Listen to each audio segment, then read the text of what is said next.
The year is 1896, and you are a young woman who finds herself pregnant with no husband and no means to look after the child. Your only option is to give the child up for adoption. Enter caring older lady and mother, Amelia Dyer. She offers a loving and stable home for the child to grow up in and promises that she will write with news of your baby.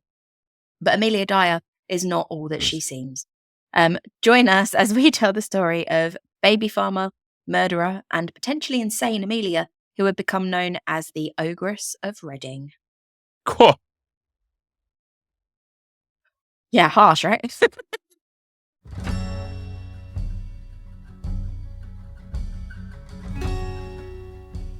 Welcome, you bunch of downright miscreants, you depraved little beasts, and more importantly, this podcast's most treasured friends. My name is Amy. And I'm Dom.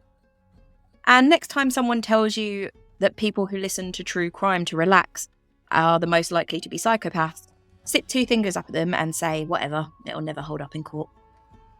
Dom, how you doing?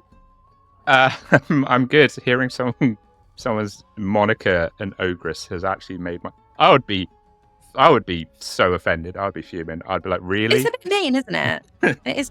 I mean, when we get into what she actually did, it's not that mean. You're not going to feel that sorry for her. But initially hearing that some woman is called an ogress is a bit mean. And she doesn't look like an ogre. Like, don't picture a woman that's like looking like Shrek out here. She doesn't at all. It's just that, yeah, she did a bit of a horrible thing, so people called her the ogress. Yeah. But she's not like 6'5" or anything. Imagine being like in your prison cell reading the paper, and then they're like, oh, they've written about me, and then you come to find that you've been labelled an ogress. I don't have to imagine being in my prison cell, Dom. Where do you think I've been for the last 3 months? Yeah, fair. I haven't. No, sorry, hang on, wait. Just before we move on, I haven't been in prison. Yeah, that's why we haven't just to clarify. In 3 months she's been doing time. No, that's not true. That's not the case. I don't want anyone thinking that I have been to prison. That didn't happen. No, we took a break. Yeah, we took a break. We did. No, I'm good. I'm good. It's lovely to see you again. It's lovely to see you. Lovely to be recording again. As you said, we did have a little bit of a break. Life was lifing, so we were like, let's have a breather. Let's have a bit of time away. So yeah. And Dom, honestly, I feel like it's only strengthened our relationship. Yes. I feel like we've come back stronger, Yes. Is that what you want? You did want me to say yes to that, right? Yes. Okay. Just double checking that my instructions were met. Thank you. One star on your star chart. The biggest gold star. Yeah. Did I go off and speak to other podcast hosts during our break? Yes, I did. We were on a break. Rude. I'm just joking. I didn't. We were on a break. We were on a break. No, I didn't. I stayed faithful to our podcast. Yeah. Even though you were on touch every week, I know about this. I wasn't actually. Yeah. I wasn't. No. No, I was on no other podcast. I didn't even speak to any other podcasters. Actually, that's not true. But yeah, I didn't. Mostly didn't. And I certainly didn't go on any others. I was faithful. I took a proper break, and now I'm back and I'm ready to not re-podcast. To, I don't know, start again. I guess. Start again. Yeah. I mean, just so you know, listeners, all of that is bullshit. What Amy really wanted to say or meant to say, we haven't recorded for 3 months because Amy was like, the listeners don't appreciate me enough. Like, so I'm just going to go away for like 3 months, and I'm going to wait until they start DMing us, being like, "What's going on? Is the podcast happening?" Leave them wanting more. That's what I said. And then I disappeared for 3 months. And then as soon as we got an appropriate number of DMs saying, where are you guys? Come back. We miss you. Where's Amy? She holds up the podcast. I am directly quoting now. Yeah, I saw that, Kevin. As soon as there were enough of those messages, I was like, okay, now's the time to to step back into the spotlight and to pick it up where we left off. So Yeah. we are back. But no, it was trust in us when we say it was a much needed break, and we don't intend, well, I certainly don't intend to do it again anytime soon. Do you? I mean, no. No, No, there you I don't. go. No. It's not in my plans, no.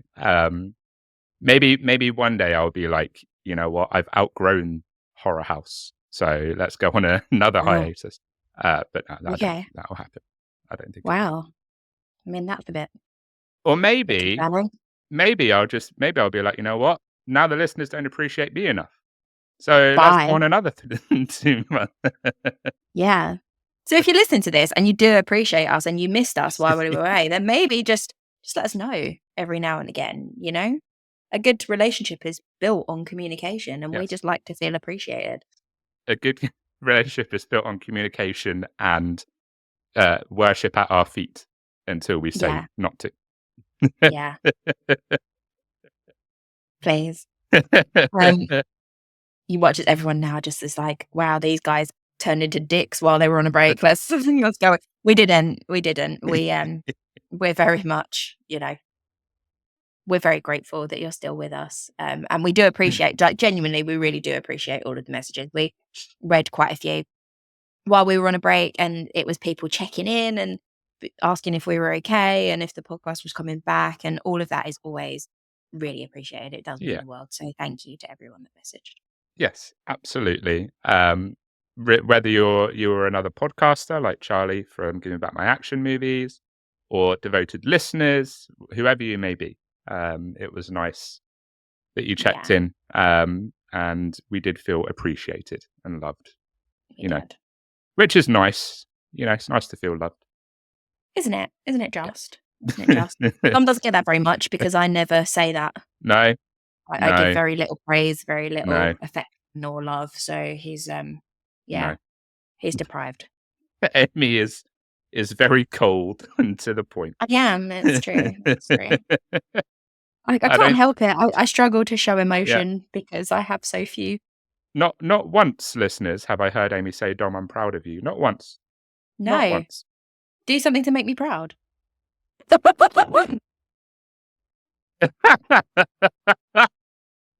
was so mean. I'm so sorry. Fun fact, listeners, even when I showed her my graduation photo, she still didn't say I'm proud of you. She was just like, thumbs up. What more do you want? She didn't even do that. What's the appropriate response to a graduation pic? Because, you know, well done. She was just like, well done for the bit of paper. Good job. Yeah. I don't understand what more you want from me. What? Do you want another certificate? You literally just got one. Oh, dearie me. God, everyone's going to think I'm such a dick now. I did actually say congratulations. She did, to be fair. Yeah. She I did. am quite She was nice. very, very sweet. So. This is all just a persona. Yeah. Mostly. It's mostly a persona. I don't think we don't have any true crime news, do we? But I feel like we do need to talk a little bit about what I don't even know, what is he called these days? P Diddy, Sean Coombs, Puff Daddy, Punani. I just can't remember what he's called, but P Diddler. It's P Diddy, right? Is he still P Diddy? P Diddler. Is that the latest one? P Diddler. P Diddler. That's the Piddler. He's the Piddler. The Piddler. Well, that guy. Anyway, he's been a bit bad, hasn't he? Yeah, he's been a very naughty boy, isn't he?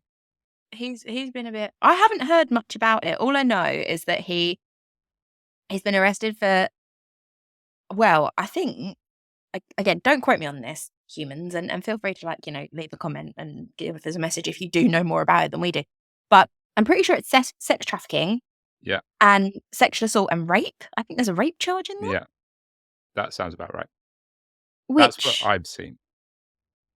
This is a classic case of this sort of thing, right? When it comes out about certain celebrities, there's a part of me that's like, okay, that's surprising. That's obviously quite shocking. But also, yeah, makes sense. Yeah. And he seems he's not on the list of of celebrity men that I would want to be alone in a room with. No. Like, he's always been, I've always thought he was a bit shifty. Like, even in interviews and stuff I've seen of him, I've always been like, you know what? If something comes out about Diddy the Diddler at some point, then I'm Did not going to like, be like absolutely, you know, floored by it. So yeah, it's pretty insane. I haven't delved into the case details with a fine tooth comb. I'll be honest, I've mainly got my information. So like my Instagram reel page for about a week now, every other reel has been a P. Diddy reel of some yeah. description, whether it's about his 1,000 bottles of baby oil that was found, or his like over 700 dildos that were found, whatever it Mm, may be. That's pretty much how I've been keeping up with this whole thing. yeah. You know that it's bad when I read 700 dildos and 1,000 bottles of baby oil and go, "Whew, that's a bit much." Yeah, yeah. Like That's that's well, how calm bad this down. is. Even Amy's like, "Oh, that's That's no, no, no, no. You've that's crossed the line, sir. I went that's all Victorian woman about it. I was like, "My gosh, that's one dildo too many." that's That too is. many peni." Um, but, like, why? Why? I I I understand wanna why a know. woman would have that many. You want a variety. It's, they come in all different shapes and sizes, Yeah, cool. yeah. Um, but why did he have I don't understand where I mean, okay, Well, no, wait, I'm those thinking about it too much. you had those, like, freak off parties, wasn't it? Or whatever he called them. The what? Did you not know? He would have, like, What freak is off. that? I don't know. I'm assuming it's just some massive orgy, but that's why there was so many dildos and so many bottles of baby oil. It's because of all these freak off parties Can that you he would have. imagine if you got invited to that party and you didn't know? It's Like, you've just horrendous. been invited to a party at P. Diddy's house, you'd be like, "Holy shit, Yeah, I've made it. This is gonna be incredible, like, I'm gonna get discovered as an artist and all this stuff," and then you walk in and, like, every wall is just slathered with dildos and yeah. baby oil, and you're like, is this Because what I have I to do was to like, make it?" Or because I was like, why did he have so? I was like, yeah, it's like, why did he have so many dildos and bottles of baby oil? Why was that necessary? And then I looked into it a little bit yeah. further, and then I saw about freak off parties, and that's obviously where he would drug a lot of the women and all of that stuff. Um, so Wow. yeah, he's just a dirty, dirty scumbag, as it turns out, which shocker. Um, so Yeah. yeah, I mean, and in theory, it sounds like a good night, but not if you're not really wanting to be there and you're being drugged. no, um, plus, like, surely, like, you would just slide through the house anyway, wouldn't you? Like, just be like, I mean, that's "Whoop."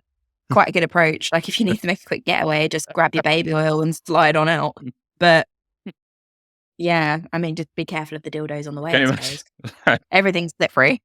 There's just like a massive pile at the bottom of the stairs where some people have like got off the stairs and just like slipped. Everyone's just sleeping. Yeah, I hope the house isn't on a hill.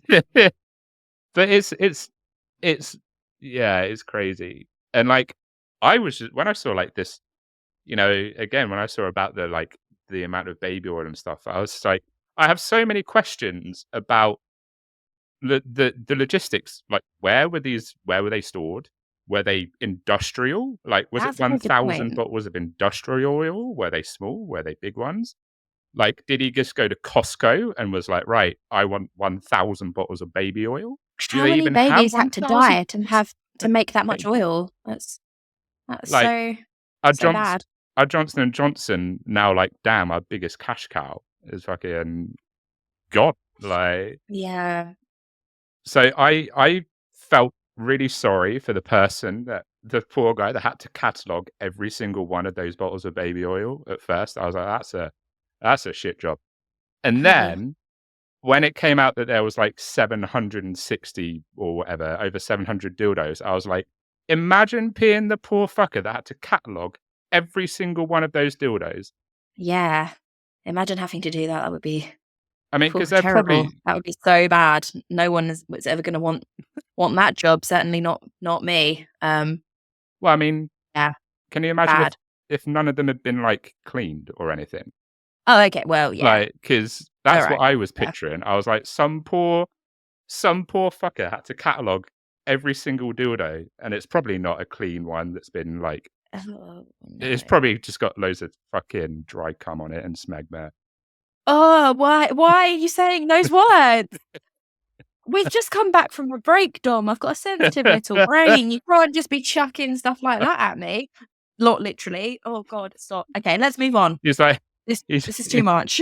he's like dildo 1, big black, big black dildo. Dildo Oh my 10. God. It's got a Dildo fucking 10. Hentai tentacle. Oh no. dildo 699, and he's there just crying at this point. He's just sobbing. Dildo 170. He's having to find separate forms to say why his DNA is on them because of his tears. How was your day at work, honey? Don't ask, dear. He's just like, oh God, don't remind me. Well, darling, I thought we might do something different tonight. And she brings out a dildo and he's just got PTSD and is stabbing her with it. Like it's a true crime series waiting to happen, you know? It's too many. There is You would such a get thing like, as too many dildos. That's what I've learned from the PTSD case. bless. Oh dear. Yeah. Dear, oh dear. Anyway, on a completely different note, which has nothing to do with P. Diddy at all, it's so far removed from our case today that it's a bit of a weird way to segue into it, and I'm struggling, so I'm just going to dive straight in. Have you ever heard of Amelia Dyer, Dom? She someone that rings a bell for you? So I know of her. I was actually going to do a case on Amelia Dyer at some point. Oh, Like, sorry, beat you to it. it's fine. I was going to do it when I was doing the show, like in the very early sort of stages of the show. I was going to do it, and I never did. Okay. So I know the name. I haven't really looked into it that much, to be honest. But I know the name, and I've seen photos of her and stuff. So I have a very basic knowledge, but I don't really know in depth what she did. Awesome. Well, we're gonna dive right in. Are you ready? Are you braced? Are you over your baby oilness? Well, to be honest, after seeing the details of the Diddy case, I think I'm ready for anything. Oh, okay. Fair enough. Cool. So, Amelia Dyer was born the youngest of 5. She had 3 brothers, Thomas, James, and William, and a sister, Anne, in the small village of Pilemarsh, which is just east of Bristol here in the UK. She was the daughter of a shoemaker, Samuel Hobley, and Sarah Hobley, who was previously Weymouth. Amelia learned to read and write and developed a love of literature and poetry. However, her childhood was marred by the mental illness of her mother, which was caused by typhus. I don't know much about typhus, but I feel like it sends you a bit loopy. I think it's a lot of fever. So Yeah. I think the fever maybe sends you a bit up the wall. She had a fever, an actual fever, not a fever for more cowbell. An actual fever. Just a fever. Just a fever. The bad kind. So Amelia witnessed her mother's violent fit and was obliged to care for her until she died in 1848. After her mother's death, Amelia lived with an aunt in Bristol for a time before serving an apprenticeship with a corset maker. Her father died in 1859, and her eldest brother, Thomas, inherited the family shoe business. In 1861, at the age of just 24, Amelia became permanently estranged from at least one of her brothers, James, and moved into lodgings in Trinity Street, again in Bristol. It was while she was living there that she married a man named George Thomas. Never trust someone with 2 first names. You don't like these 2 first name people, do you? I don't like it. I really don't. I don't know why. There's just something about it that makes me sound uncomfortable. If you are someone that has 2 first names, like if your name is George Thomas or your name is, I don't know, Charles George. I can't think of any others that don't involve George. But if you've got 2 first names as your full name and you're nice, reach out and prove me wrong. Or if you're horrible, reach out and prove me right. But yeah, there's just something about it that really puts me on edge. But anyway, George Thomas, she married him. There we go. George was 59, and they both lied about their ages on the marriage certificate to reduce the age gap. Oh, don't tell Um, me, like, oh no, is she like well, no, disgustingly young or something at this point? she's 24 and Oh, he's 59. okay. I mean, Oh, he's definitely old enough to be, woo. at the very least, their dad. Um, Yeah, true, it's so true. much so that George had to deduct 11 years off of his age on the marriage certificate, and Amelia added 6 to hers Okay, just to make it, you know, yeah, somewhat acceptable. yeah. I Okay, mean, it's that's not that bad. I don't think it's that bad. no, no, no. Would I, as a 24-year-old, have dated a 59-year-old? No, probably not. My general rule is no one older than my dad. Yeah, fair enough. My dad's currently 57, I think that's a good so rule to have, I think it's to a be good honest. rule, right? I actually made the mistake of saying that to my dad once, and he went, "Yeah, I wouldn't date anyone younger than you." And weirdly, that put me off altogether anyway. Um, so whatever. Thanks, Dad. Oh god, damn. Um, my dad is very happily married to my mum, I should say. He's not dating anyone. Just in case anyone was thinking about looking up my dad. Move on, Amy. Um, after marrying? After After marrying marrying. After marrying George Thomas, Dyer trained as a nurse. From contact with a midwife, Ellen Dane, she learned an easier way to make a living. Using her own home to provide lodgings for young women who had conceived illegitimately, and then farming off the babies for adoption, or allowing them to die of neglect and malnutrition. That's a wild business model. It's an interesting one, isn't it? It's not something all of us would naturally gravitate towards. No. Didn't she do an apprenticeship in, like, corset making as well or whatever? Could she not have made her She money would make some courses. by, like, fucking making corsets? Like, Yeah, legal, like, you're you not would gonna think get in so, wouldn't trouble you? for it, like, but no, she was like, "I'm just gonna let some babies die." Yeah, I think the problem was it wasn't as lucrative. I Um, suppose, yeah. and she needed, well, she met Ellen Dane, who was doing this, and she was like, "Listen, love, there's a bit of money to be made in this. You know, No, you're pottering away making your corsets, but actually you could be, well, not even caring for babies. Like you only have to take them in for a little while, and then true, off they go, and true. you're making a lot of money." Um, Ellen Dane was actually forced to decamp to the US shortly after meeting Amelia, because she needed to escape the attention of the authorities who were kind of cottoning on to what she was doing. So she did a run shortly after Ah, this, which probably should have been a sign to Amelia that probably, it maybe wasn't the best business model, but apparently not. probably. Um, Amelia's just like, "Oh, fucking pussy," like, running yeah, away. What are you doing? stick with it, girl. You've made this career choice. See it through to the end. Um, Unmarried mothers during the Victorian period often struggled to gain an income, since the 1834 Poor Law Amendment Act had removed any financial obligation from the fathers of illegitimate children, whilst bringing What? up their children into society where single parenthood and illegitimacy, God's sake, I can say that word, illegitimacy, were stigmatized. So basically, they were getting it from both sides. The law had literally just been passed to say that fathers of illegitimate children don't owe Yeah, any child support, they don't have to pay for them. And also, single motherhood was very much, well, yeah, stigmatized. You were very much ostracized. It was very looked down upon. So you're really not in a great position no, if you're a Victorian woman that gets pregnant and has an illegitimate child. I'm going to no, start shouting illegitimate because I can't say it. no. Yeah, that's not great. Um, that's not great. It seems Victorian life, if you're a woman or a child, Sucks for women. is not fantastic. Yeah. Sometimes I like romanticize it and think, oh, I'm all right looking. I could find a nice rich dude and just, read in a reading room every day and have my meals brought to me and sew. That'd be fine. I think I'd be okay as a Victorian woman. But then if I fancied a bit of, as your father outside of the marital bed and I accidentally got knocked up, I'm basically screwed.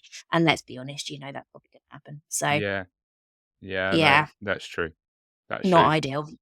And then your child is going to be forced to work in like a factory when he's like 2 years old, or like be crammed Exactly. in a chimney to sweep it at like Yep. 1.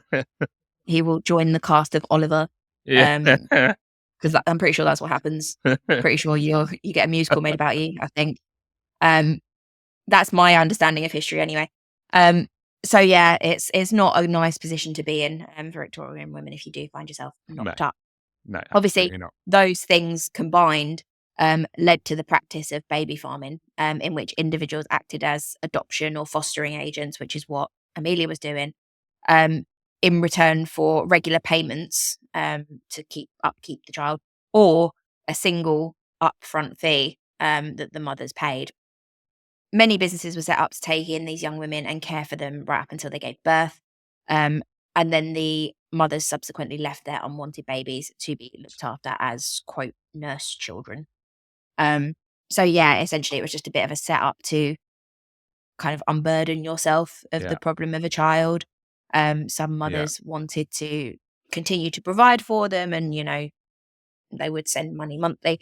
And some was just like, look, I've had this baby, but I can't take care of it. Here's a child and a load of money and just, yeah, I'm done. yeah, Um, which obviously in Amelia Dyer's case made things a hell of a lot easier.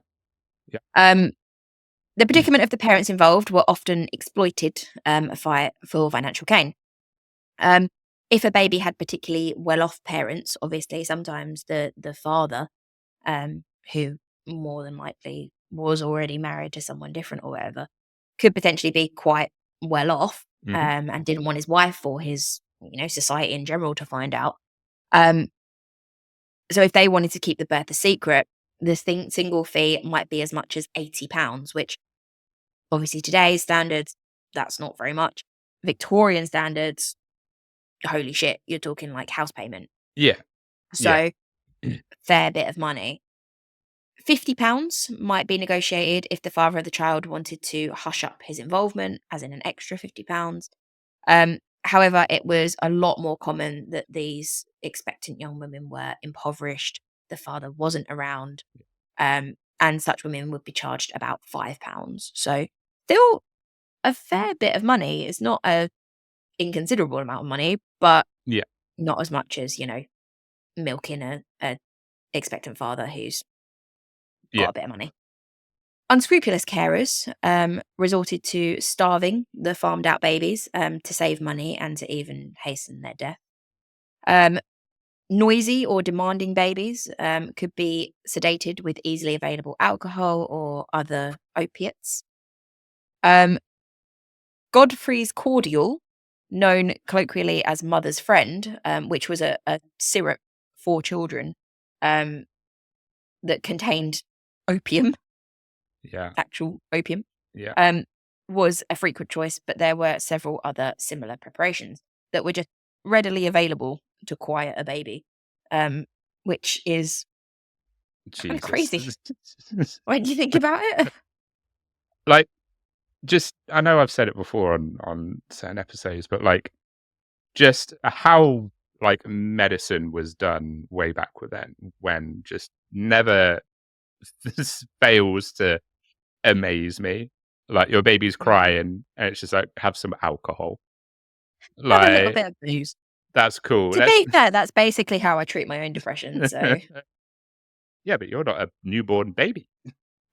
no, no, what gave it away? No, I'm not a newborn baby, but yeah, I mean, It's there's that, mad. but then there's also opium. And What opium, should we give this yeah, kid? like, Just whack it a bit of heroin. It'll be so fine. so this baby's crying too much. Let's make an alcoholic or a drug addict. Yeah. Yes. Well, let's make that choice early. Given the baby's prospect, it's going to be one or the other. We might as well just skip a few steps. So, Oh, mothers who dear. chose to try and reclaim their babies or just check in on the welfare of their children would often, obviously, encounter difficulties. Um, But when that happened, most of them were either too frightened or too ashamed to go to the police, because that would involve admitting that you'd given away your baby in the first place. Yeah. So any suspected wrongdoing would basically just go unreported. Um, and even the authorities on those occasions where they did actually report it and were looked into, had a lot of problems tracing children that hadn't been reported missing originally, and probably had their names changed and things like that. So it was a bit of a fruitless task trying to find some of these Yeah. kids, if it even got as far as the authorities. This was the world that Amelia had been opened up to by the now departed Ellen Dane, who had gone on the run for doing the exact same thing. Um, Dyer then had to leave nursing in general with the birth of her daughter, Ellen Thomas. And in 1869, the elderly George Thomas, because this is what happens when you marry a much older man, died. And Amelia obviously needed an income. She was desperate. She was no longer Yeah. nursing. She didn't have a job. She needed some wonga. I'm not gonna lie. Instead of you going, "This is what happens when you marry an older man," I legit thought you're about to say, "This is what happened. This is what happens when you marry a man with 2 first names." I was like, "Damn." Oh, that's what I should have said. Yeah. You heard it here first, everyone. If you have two first names, you live a shorter life. You Um, don't live as long as someone with one.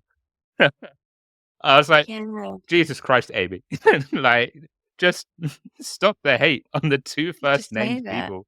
Do you Like, know what? So I genuinely don't know where it comes from. I genuinely have no idea why I'm so against it. oh, Because dear.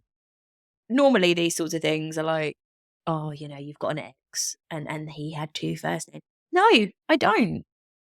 I genuinely don't. I don't even personally know anyone that has two first names as their full name. But there's just something about it that just puts me on edge. Puts you on edge. Like, always don't trust him. I Don't trust don't him. trust him.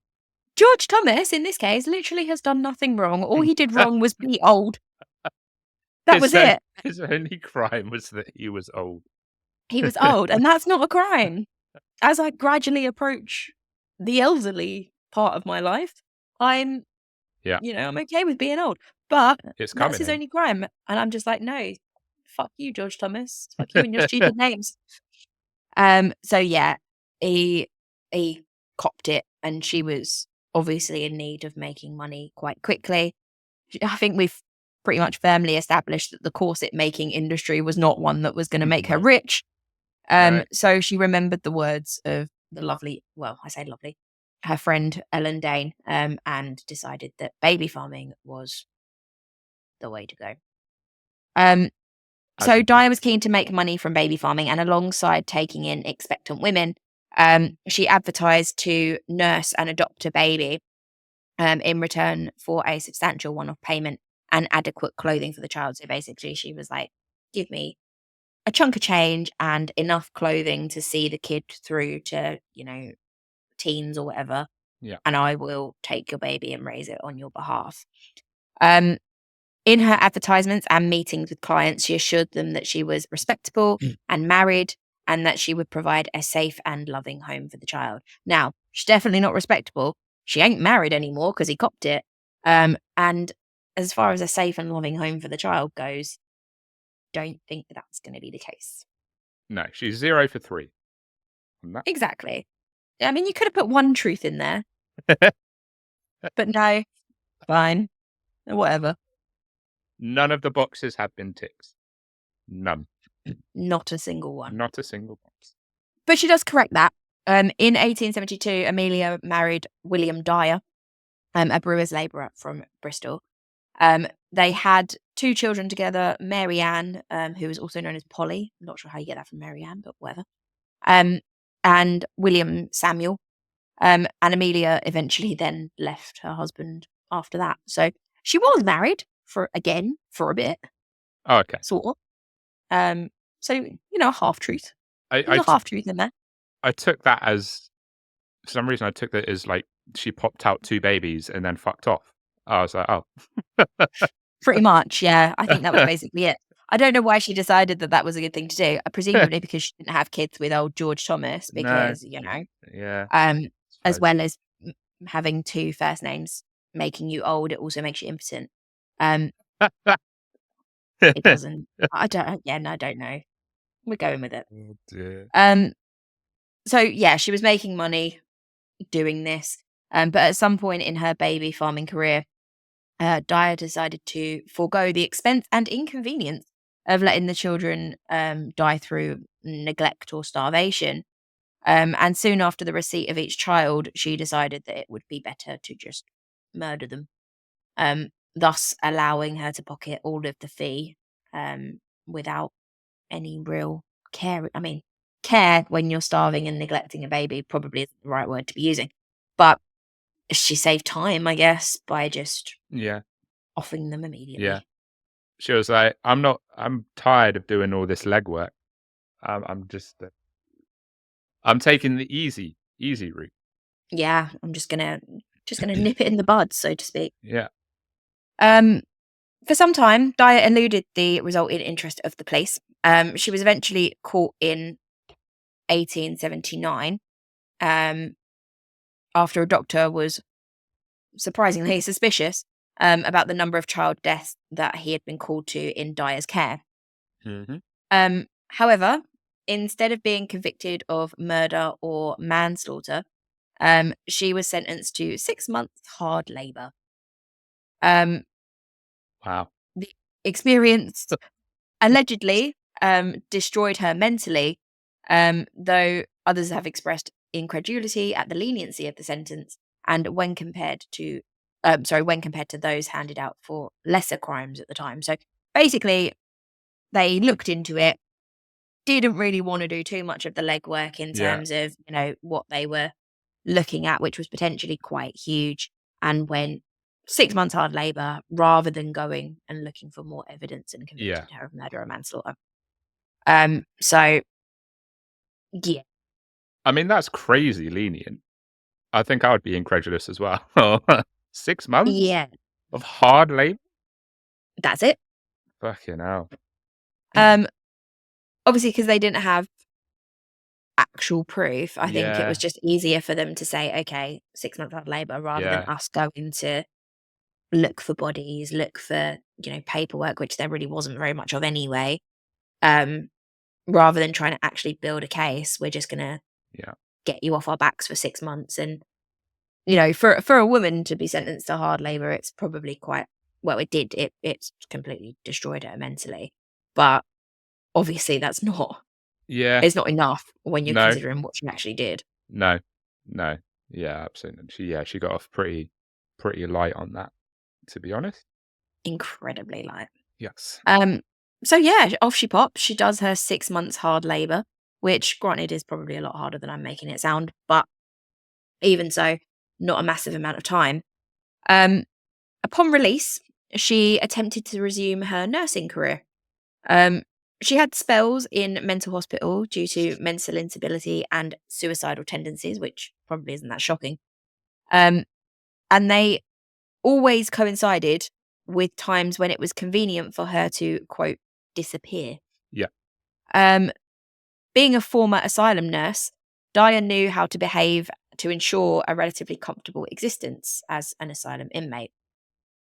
Um, Dyer appears to have begun abusing alcohol and opium based products early in her killing career, and her mental instability could have been related to that substance abuse. But she also happened to take up those abusive behaviors when it was convenient for Uh-huh. her to hide from the police. Yeah. Um, when you look at the timeline, mm, Yeah. okay. Yeah. Um, so yeah, Sneaky. Sneaky, sneaky. very sneaky, very sneaky. Um, in 1890, Dyer cared for the illegitimate, got it, Well done. um, baby of a governess. Um, when she returned to visit the child, the governess was immediately suspicious and stripped the baby to see if a birthmark was present on one of its hips. Uh, Shockingly, it wasn't. Um, I and gasped. prolonged. Oof, how dare they? And prolonged suspicions by the authorities led to Dyer having or feigning a breakdown. Um, Dyer, at Yeah. one point, just Yep, yep. after this discovery of the non existent birthmark, drank 2 bottles of laudanum. What's that? In what laudanum? It's I can't actually remember what it's physically made of, but it's a drug. Oh, okay. It's yeah, it 2 bottles of it in one go will kill you. Yeah, I yeah. think have you ever watched Sherlock? Oh, yeah. Um, I do. there was a bit where he, I think, maybe dosed up on it a few times to get, like, his brain to calm down. Um, but yeah, it's not a good thing to drink 2 bottles, I'll put it that way. Yeah. She drank that in what was an actual serious suicide attempt, um, but she had been on opium-based products and lots of alcohol for a really long time, so obviously she'd built up a tolerance, to that sort of thing, and she somehow managed to survive. So, yeah, she was unsuccessful in her suicide attempt, but she was successful in that it got her away from suspicion for that little bit of time and away Yeah. from the authorities, so she was able to return to her baby farming and murder career. Yeah.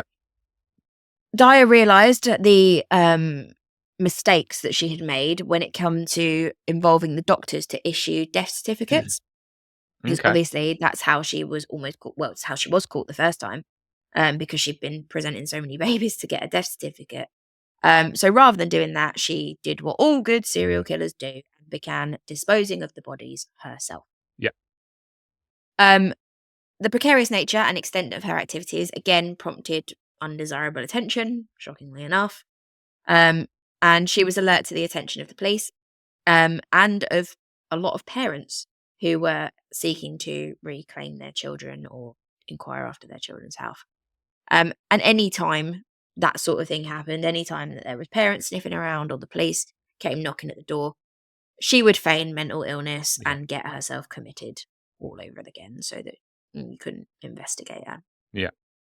In 1893, Dyer was discharged from her final committal at the Somerset and Bath Lunatic Asylum near Wells.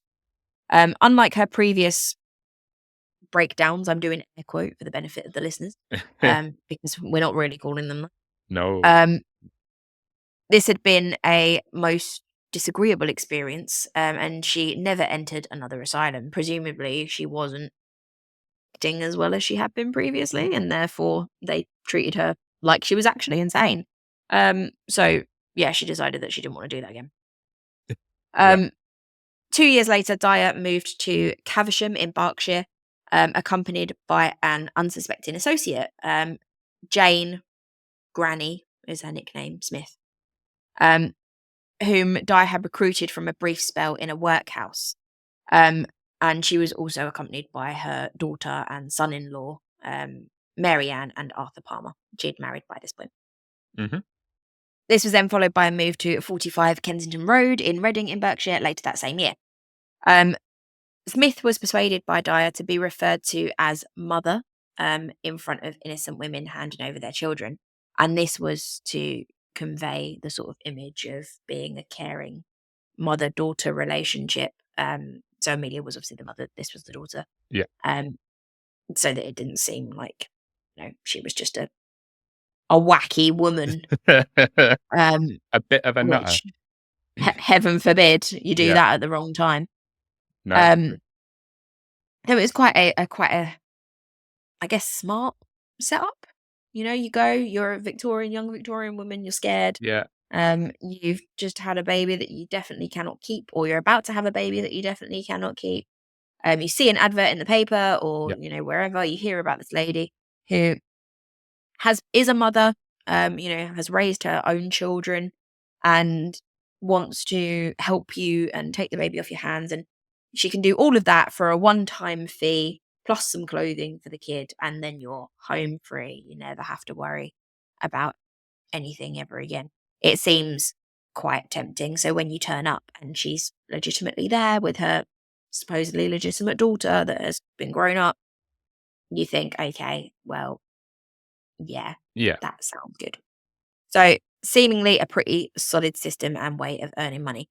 But unfortunately, or fortunately, depending on how you look at it, for Amelia Dyer. There was just one murder that she would not be getting away with.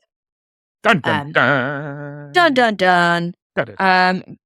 But before we get into that, shall we take a very short break? Yes, that sounds like a good idea. Grand old double thumbs up idea. Nothing came up on the screen this time. Oh yeah. No, I can't. But it only happens when we don't want it to. Yeah. Like a lot of things. Cool. In that case, take a break. Get yourselves a cup of tea or a bottle or two of laudanum, and we will see we're back here. Oh in God! just a Yeah. All not really. come back with no listeners. Just the tea. Just tea. Speaking into the void. Ah.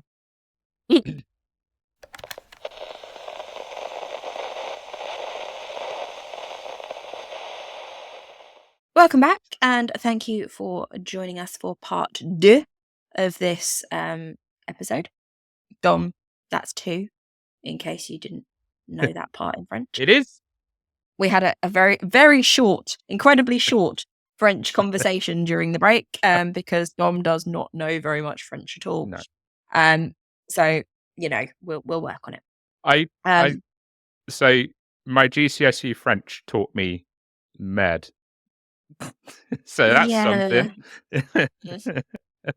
Yeah, not actually all that useful when you're in. I mean, it is quite useful, but not like, No. not particularly great. No. Cool. So, Dom, how are you feeling about Amelia Dyer?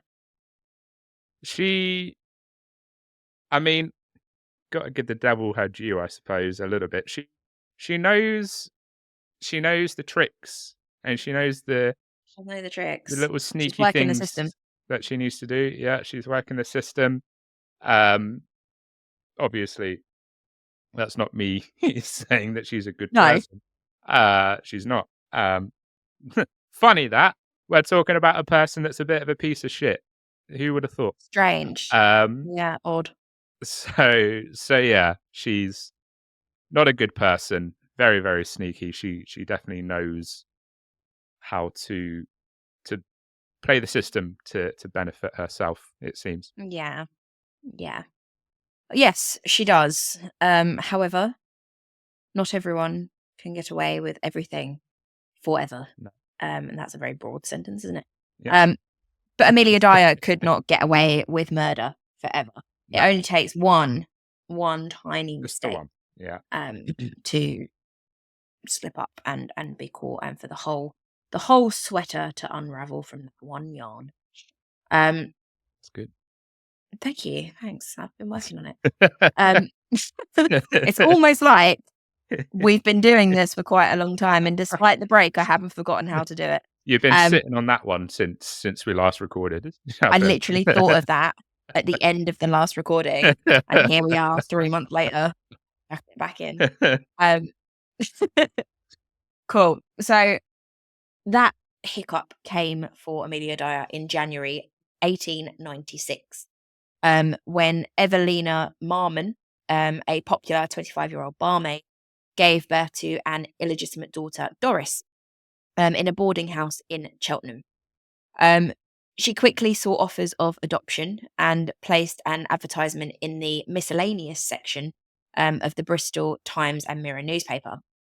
It simply read, quote, "Wanted respectable woman to take a young child." Marmon did this because she intended to go back to work to earn some more money and then eventually reclaim her child when, she had enough and could take care of it properly. Yeah. Completely coincidentally, next to her own advertisement was another advertisement reading, quote, "Married couple with no family would adopt a healthy child, nice country home. Terms £10." So that's all she was asking. She really dropped those standards.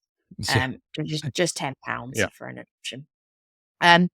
Marmon responded to a Mrs. Harding, whoever that may be, although I suspect we all know. A few days later, she received a reply from Dyer. From Oxford Road in Reading, Mrs. Harding wrote that, quote, I should be glad to have a dear baby girl, one I could bring up and call my own. She continued, quote, "We are plain, homely people in fairly good circumstances. I don't want a child for money's sake, but for the company and home comfort. I and my husband are dearly fond of children. I have no children of my own. A child with me will have a good home and a mother's love." Do you smell that, Amy? Do It you smell smell like that? something. It smell like something. Um, yeah. I mean, you can see why a young woman would fall for it. Yeah, absolutely. You know, it's, Yeah, oh, we're homely, we're in good circumstances. They're not showing off. They're not trying to make out that they're like super rich or yeah, anything like that. They're not giving them a sob story. They haven't got any children and they want a yeah, child of their own, and they'll be able to bring it up in relatively okay circumstances. It's not over the top. It's completely believable. yeah. And I think that's probably why Yeah, oh Evelina god, yeah. decided it was the way to go, right? Yeah, yeah, absolutely. Like we said, she knows the tricks and she knows the language to use when she's doing, these ads in newspapers and stuff like that. Mhm. Which is one of the things that makes her all the more dangerous, I guess. Oh, yes. Um, so Evelina Marmon wanted to pay a more affordable weekly fee for the care of her daughter rather than the upfront £10, which she couldn't afford. But Mrs. Harding, again, air quotes, insisted on being given the one-off payment in advance. Mum was obviously in pretty dire straits, so she reluctantly agreed to pay the £10. And a week later, Mrs. Harding arrived at Cheltenham. Marmon was surprised by Dyer's advanced age and stocky appearance. Um, but as Dyer was affectionate towards Doris, who she had said was an adopted child as well, um, Evelina decided to hand over her daughter, a box of clothes to see her through as long as she needed, and of course the £10. Still distressed at having to give up the care of her daughter, Evelina accompanied Dyer to Cheltenham Station and then on to Gloucester. Um, she returned to her lodgings a quote, broken woman. A few days later, she received a letter from Mrs. Harding, again, not Mrs. Harding, saying all was well. Marmon wrote back because she then at that point had a address to write to, but sadly received no reply. I wonder why. Yeah, yeah. You know that if this was like a Netflix drama, when it was like all is well, it would have like gone to like a superimposed image and be like, everything was not well. It was not all Yeah. well. All was not well. It's Um, it's like when you watch like a true crime documentary on Netflix and they're like, this is, whatever family, a happy, loving family. And then it goes to black and white and like really ominous music comes on. And they're like, until they were not a happy yeah, family. everything was perfect until it wasn't. Yeah, it's the classic switcheroo. Um, Damn, but they yeah, baited me in. I was so happy, and now look. Dyer did not travel to Reading, which is what she had told Marmon. Told her that's where she was going to be living. She instead travelled to 76 Mayo Road in Willesden, London, where her 23-year-old daughter Polly, who, let's remember, as far as Evelina is concerned, doesn't exist, Hmm. was staying. There, Dyer quickly found some white edging tape used in dressmaking, wound it twice around the baby's neck, and tied a knot. Death Jeez. would not be immediate. Dyer later said, quote, "I used to like to watch them with the tape around their neck, but it was soon all over for them." Damn. This woman's an So, actual monster. just in case there was Fucking any hell. idea in your head that this woman was desperate and just wanted money, and that she took no pleasure in destroying these babies' lives, I'm hoping that is a suggestion that Yeah. that ain't the case. No. Although she didn't need money, but yeah, she's getting a Yeah. little something out of it as well. Yeah. Absolutely. Absolutely. Gross, right? Murderer enjoys murder. Murderer enjoys murder. Yeah. Stop the press. Um, so both women, Amelia and Polly, allegedly helped to wrap the body in a napkin. She kept some Oh, of the clothes that Marmon had packed, the ones that obviously she sent with the child, and the rest was destined for the pawnbroker. Dyer paid the rent to the unwitting landlady and gave her a pair of child's boots as a present for her little girl, which was obviously a pair of wow. the boots that she'd Yeah. taken from that stash. The following day, Wednesday, the 1st of April, 1896, another child named Harry Simmons was taken to Mayo Road. However, with no spare edging tape available, um, the length around Doris, the little baby's corpse, was removed and reused to strangle the 13-month-old boy. Damn. Like I'm a booster of recycling, but Yeah, even not I like would this. not like this. No, no, No, this absolutely not. this isn't the anytime anyone is saying, "Hey, guys, save the planet, recycle." This is not what we No, mean. no, Um, no. yeah, just in case that needed clearing up. That's that like yeah, It's cold. That is that's cold. so cold, and it just like I didn't think she like. I mean, that's I didn't think she was messed up. Obviously, she kills babies, so she's not right. But I didn't think that she was like that sort of you know messed up that she would reuse Yeah. something that she killed another baby with. Yeah. Like that's sick. Yeah. It's like I say, it's easy to fall into the trap of, oh, okay, well, this is a desperate woman who needs to make money somehow. And that's the only reason she's doing it. But when you read about like facts like that, Yeah, suddenly it gives it a different sort of flavour and it's yeah. not a nice flavour. No, Um on the 2nd of April, so the day after, both bodies were stacked into a carpet bag, along with bricks for added weight. Dyer then headed for Reading. At a secluded spot, she knew a well near a weir. That's a really hard thing to say if you're trying to do it fast. She knew a well near a weir at Caversham Lock. She forced the carpet bag through the railings and into the River Thames. Lovely. yes, yes, Yeah. absolutely. I The, must admit though, when I was writing that bit, I did hear the words carpet bag and think, wow, this is like a version of Mary Poppins that is pretty fucked up. I mean, I can see why. I can see why you Yeah. would. Rather than like a hat stand and a lamp, this woman's got Yeah, bricks and dead babies.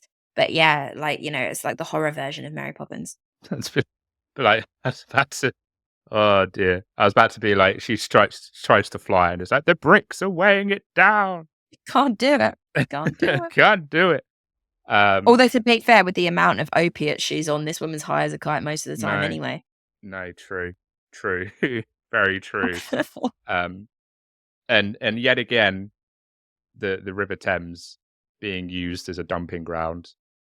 Dread to think if you dredge that river, how Oh many dead dear. bodies would be like brought to the Do you know surface. what? I know so many people that well, I'd say I know so many people, like, I don't know an active amount of swimmers, to be honest, but I do know people that swim in the Thames, Oof. and it's fine, like, we have events where people swim in the Thames, whatever, but there's multiple things that play on my mind, this being one of them, people dump bodies in the Thames. It is well documented Yeah, throughout history that murderers have dumped bodies in the Thames, even that's without even counting the ones that we don't know about. But also, there are at least 2 mortuaries that I know of that drain bodily fluids directly into the Thames. And I'm that's not horrific. talking like through pipes in the Yeah. building. I'm not talking about like, a system of filtration into the Thames. I'm talking grids with a body on top with the bodily fluids dripping out into the Thames. So if you are planning to go Yikes! swimming in the Thames, I know we have a lot of American listeners, we have a lot of Canadian listeners. If you guys are listening and you're thinking about visiting London and wanting to swim in the Thames, by Don't. all means, jump in. But yeah, maybe, I don't know, get your shots or something. I don't Yeah. know. But no, Going I mean, yeah, gross. going in one of those old-timey diving suits. Like, with Yeah. use Or one of just those. don't. Or Just go just to a don't. swimming pool. Yeah. Just anything, really. You know, You definitely don't need to be in the Thames. I wanted to go swimming. Did you go to a nice heated pool? Like, no, I went to the Yeah. Thames. Like, we I have just swimming the Thames. pools. Like, this isn't some alien land. Like, we Yeah. have swimming pools. Use a swimming Yeah. pool. No, I don't recommend it. It is a very, very gross place. It's just a disgusting, yeah. Just the Ugh. look of it. Yeah. It's ugh, You just ugh, have to look at it, don't you? And you're like, that is that is full of feces. gonna catch like There's a fucking reason it looks so every brown. disease. Yeah. So yeah, she got rid of the 2 bodies into the Thames. Unbeknownst to Dyer, on the 30th of March 1896, a package was retrieved from the Thames, but at Reading, by a bargeman. The package Dyer dumped was not adequately weighed down, and had been easily spotted. It contained the body of a baby girl, later identified as Helena Fry. In the small detective force available to Reading Borough Police, Detective Constable Anderson made a crucial breakthrough. As well as finding a label from Temple Mead Station in Bristol, he used microscopic analysis of the wrapping paper and deciphered a faintly legible name, Mrs. Thomas, and an address. Uh, uh, See? she slipped up. First name is a second name. Gone fucked you up. This evidence was enough to lead the police to Dyer, obviously, as it would be. But they still had no strong evidence to connect her directly to a serious crime. Additional evidence they gleaned from witnesses and information obtained from Bristol Police only served to increase their concerns, and DC Anderson, along with Sergeant James, placed Dyer's home under surveillance. Subsequent intelligence suggested that Dyer would abscond if she came at all under suspicion, which I think is probably safe to say, considering the number of times she'd done it in the past. Yeah. The officers decided to use a young woman as a decoy, hoping she would be able to secure a meeting with Dyer to discuss her services. It transpired that Dyer was expecting her new client, obviously the decoy, to call, but instead she found detectives waiting on her doorstep. On the 3rd of April, which was Good Friday, the police raided her home. They were stuck. We'll start again. They were struck by the stench. I do have problems with my S's. Give me a break. They were struck by the stench of human decomposition, although no human remains were actually found. There was, however, plenty, and I do mean plenty, of other related evidence, including the white edging tape that was used, telegrams regarding adoption arrangements, pawn tickets for children's clothing, receipts for the advertisements that had been put into the papers, and letters from mothers inquiring about the well-being of their children. Yeah. So, A that it. fair amount. A fair amount. Also, this is why I don't keep my receipts. This is why I've got away Yeah, with my crimes for so long. Do not keep your receipts. Bin them. just get rid of them. Get rid of Just your get receipts. I joke. It's because I don't want to see how much money I've spent, you know, Oh God, no. because No one needs to be reminded of that. yeah.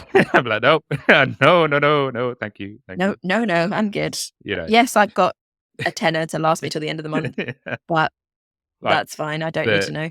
the last purchase of like my Disney trip, they're like, "Do you want a receipt?" And I'm like, "No, No, I'm thank you. good. I am good. I know that I've burnt through my savings. I don't need a reminder."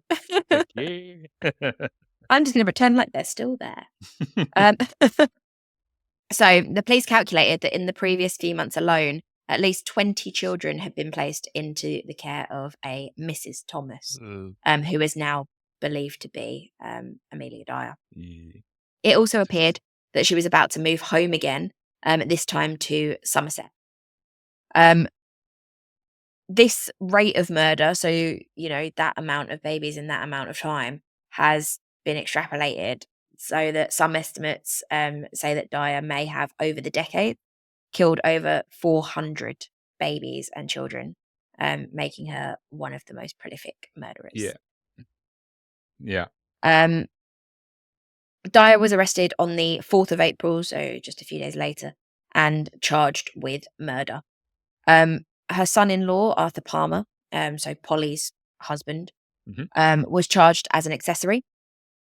During April, the Thames was dredged, which happens, and 6 more bodies were discovered, including Doris Marmon, so Evelina's little girl, and Harry Simmons, who was the one she took in afterwards and killed with the same tape. And obviously her last victims by this point, just a few days beforehand. Yeah. Each baby had been strangled with white tape, which, as she later told police, quote, was how you could tell it was one of mine. That's my calling card. That's how I do. That's how I do. 11 days after handing her daughter to Dyer, Evelina Marmon, whose name had emerged in items kept by Dyer, identified her daughter's remains. Yeah.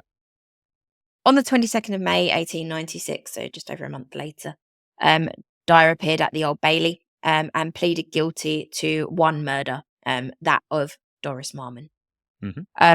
Her family and associates testified at her trial that they had been growing suspicious and uneasy about her activities, and it emerged that Dyer had narrowly escaped discovery on several occasions. Evidence from a man who had seen and spoken to Dyer when she had disposed of the 2 bodies at Caversham Lock, so Evelina Marmon and the other little boy whose name I've now forgotten, I think it's Henry. So when he was them, he saw something. Also, obviously, that proved pretty significant. Her daughter, also, so Polly, Marianne Polly, also gave some pretty graphic evidence that ensured Dyer's conviction, which I assume was to get herself off the hook to some extent. Probably. Yeah. The only, Dom, just before I dive into this, just brace yourself. Okay. We haven't had one for a while, and I feel like we're both going to react to this next sentence. So, the only defense Dyer offered was insanity. Oh, of course. Yeah, of course. Because of all of those What else would it be? genuine bouts of insanity that she had conveniently. Yeah, those ones. Exactly. She had been committed, twice in Bristol, and she claimed that she was insane. However, the prosecution argued successfully that her exhibitions of mental instability had all been a ploy to avoid suspicion. Both committals were said to have coincided with times when Dyer was concerned her crimes might have been exposed. Yeah. So one of the few times that she was like, no, I'm insane. And the prosecution was like, nope. Yeah. She was like, I'm insane. And the prosecution was just like, no, you ain't. I'm going to stop you right there. No, you ain't. I can see why you've gone down this route, but we're just going to back it up because no, you ain't. Oh, this bitch. Oh, this bitch did. I don't know why we're assuming that this Victorian barrister is so sassy, but, apparently they are. But yeah, basically they weren't at. They weren't going to say, yes, she's insane because, again, she was a mental asylum nurse, so she knew how to appear insane. And it always coincided with a time where she was about to get into trouble or she was being looked into or someone wanted to ask her questions. So she was like, nah, mate, I'm insane. See you later. I'm off for a stay in the big house. Prepare for my arrival. Bed. Make my bed. I'm back. So yeah, they weren't having it, and they were successfully able to argue that she was not insane. It took the jury a grand whopping total of 4.5 minutes to find her guilty. I think Now, I don't want to say this directly because I haven't actually Jesus. backed this up with any research, but I'm pretty sure that's the quickest conviction of any of the cases that we've covered. I'm pretty sure it is. I don't think we've had a conviction that quick. We've had quick We've had ones. quick ones. We've had like hours. Yeah. There's been like 4 hours or Yeah. stuff like that. But I don't think we've had 4.5 minutes. No. No. So very quick. I think we like other than this one being 4 minutes, we probably had like, I don't know, half an hour or an hour or something like that. But Yeah. but Yeah. We'll have to have a flick through the back catalogue yeah. and I see. But I think maybe this might be the quickest. I know, like, on other quick convictions, we've been like, they just went into the jury room, sat down, were all like, "Guilty?" "Yeah," and then got up. This is genuinely, they went into the jury box, That's it. they sat down Yeah. and said, "This woman's guilty," and they went, "Yeah," and then they just went back out again. Okay, bye. Yeah, pretty much. That's all they would have had time to do. Shall we do a vote? Yeah. Never mind. Let's leave. But yeah, she was very much convicted pretty Dinner damn quick. dinner's on the go. She's guilty, yeah? Good. Cool. Excellent. I'm in time for tea. In her 3 weeks in the condemned cell, she filled 5 exercise books with Holy her, fuck. quote, last true and only confession. A chaplain visited her the night before her execution and asked if she had anything to confess. She offered him her exercise book, saying, quote, "Isn't this enough?" Jesus. Yeah, Jesus sure. Christ. Just, That's like, enough. no sense of anything, is there, in this woman? No. Although she did confess. Like there's a She lot did. of or she did write it all down, I should say. There's a lot of killers that spend years on death row and still, when it comes to the Yeah. time that they're actually, about to put the plugs, they don't confess anything. They don't reveal locations of bodies. They don't, Yeah. admit to any murders that there was maybe still a question mark over. They just take it with them. So the fact that I'm not trying to make out that she's a good person. Holy shit, she's not. But Yeah. the fact that she did go, okay, I need to write this all down before they kill me was Yeah. maybe suggestive that, okay, there's maybe some sort of, Yeah. I don't want to go as far as remorse, but that there's something there that's made her want to Yeah. confess. There's sort of acknowledgement of Yeah. wrongdoing. Admission of guilt, at least. Yeah. Yeah. Yeah, that's it. That's it.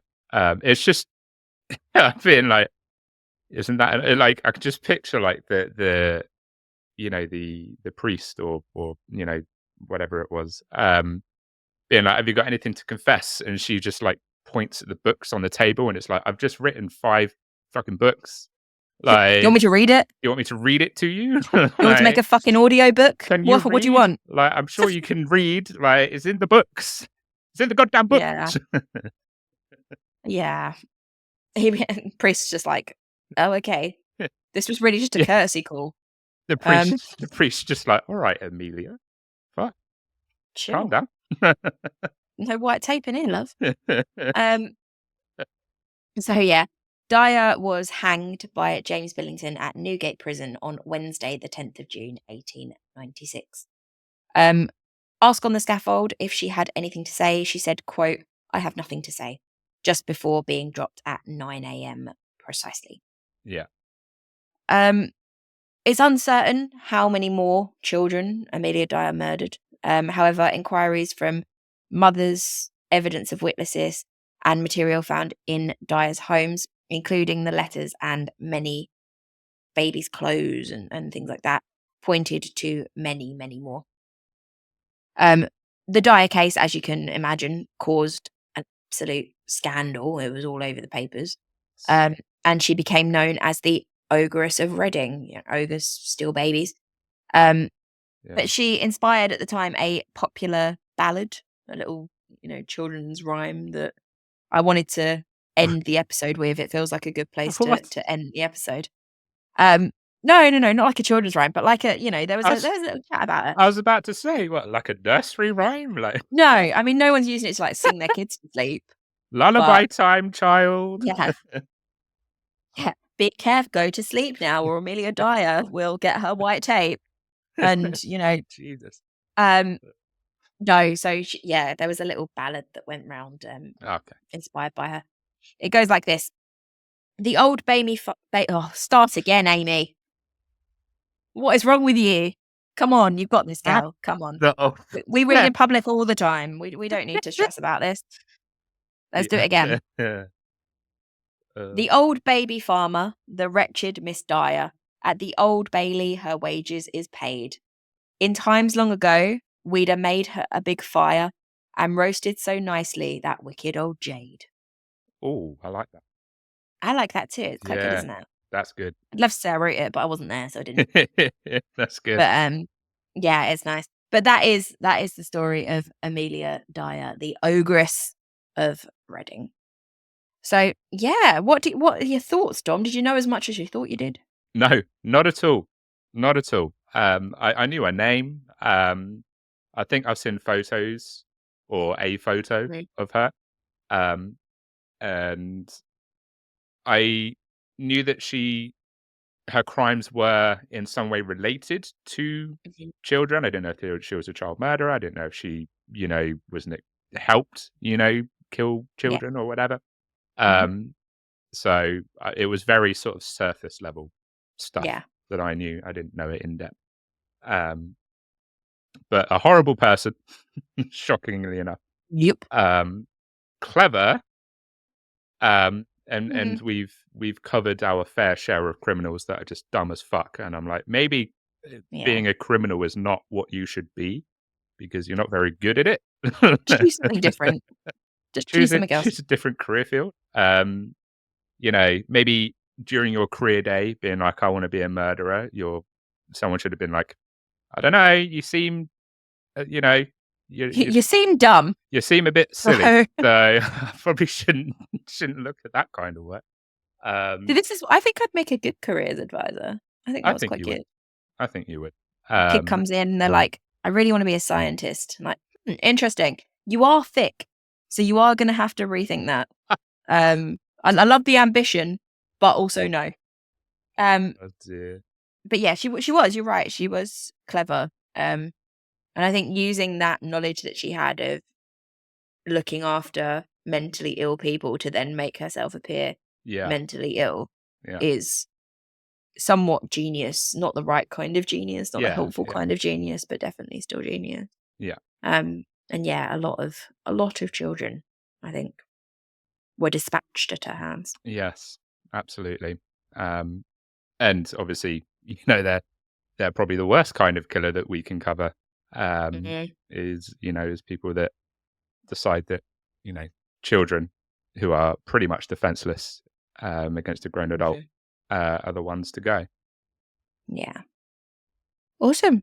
Well, in that case, if we're no longer discussing ogres and their purpose throughout folklore, then I guess that's a good place to end it. Dom, would you like to see us out?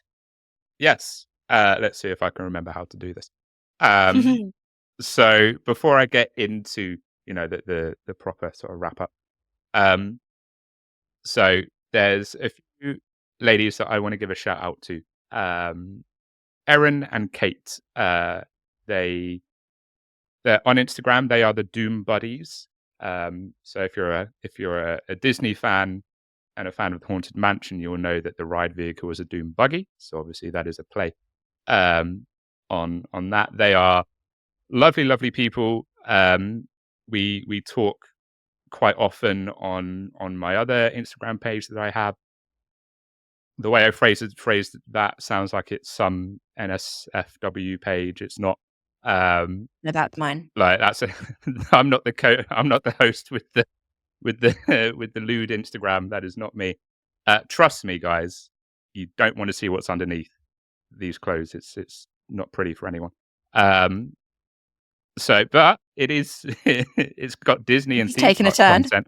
content. So yeah, Erin and Kate have been super supportive of my theme park and travel page that I have, and they've also become avid listeners of Horror House. They gave us a 5-star review on Spotify recently. Hey, it worked. Oh, there you go. If you're watching on YouTube, Erin and Kate, you got some love hearts. So yeah, just wanted to give a big shout out to them and say thank you for the support, both for the podcast and other things. And also, follow them. I don't know if there's a crossover from people who listen to this who are also Disney I don't adults. know. I feel like a lot of people maybe listen to us and then go watch some Disney. So Probably. There yeah, might be it some makes sense. crossover then. Yeah. But if you're listening to this and you're a Disney adult like myself, I don't know if my Disney Spirit jersey gives it away. But if you're a Disney adult, or you like theme parks, or you just like general spookiness, Erin and Kate, give them a follow. They are the Doom Buddies on Instagram. I'll put their Instagram handle in the show notes. And they're super, super lovely. So show them some love. As far as wrap-ups go, thank you, everybody, for listening to this week's episode. If you're still here and didn't abandon us in the 3 months that we were away, hopefully you enjoyed our return. It was super, super fun to record again. As I said, I missed your face, Amy. I missed recording with you. So it was lovely to get behind the microphone after I blew the dust off of it, because it's been sitting there for a little bit. Yeah, a little while.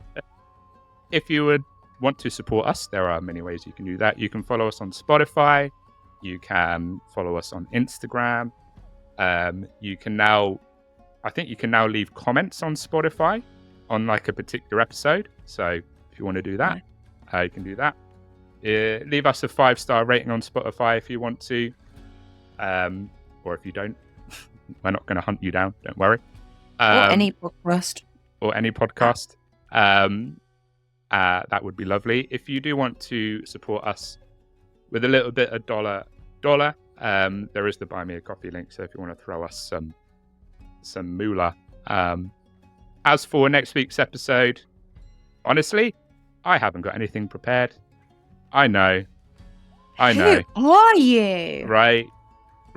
You would think I'm the one that does things at the last minute. You would think that I would have written at least one in the 3 months that we've been away. No. So yeah, I don't know what I'm going to write about. So it's going to be a surprise for everyone. So you'll just have to tune in next week and find out. Right? Yeah. But until then, as always, all that's left to say from me is until next time, our lovely, lovely friends, stay spooky. Stay spooky.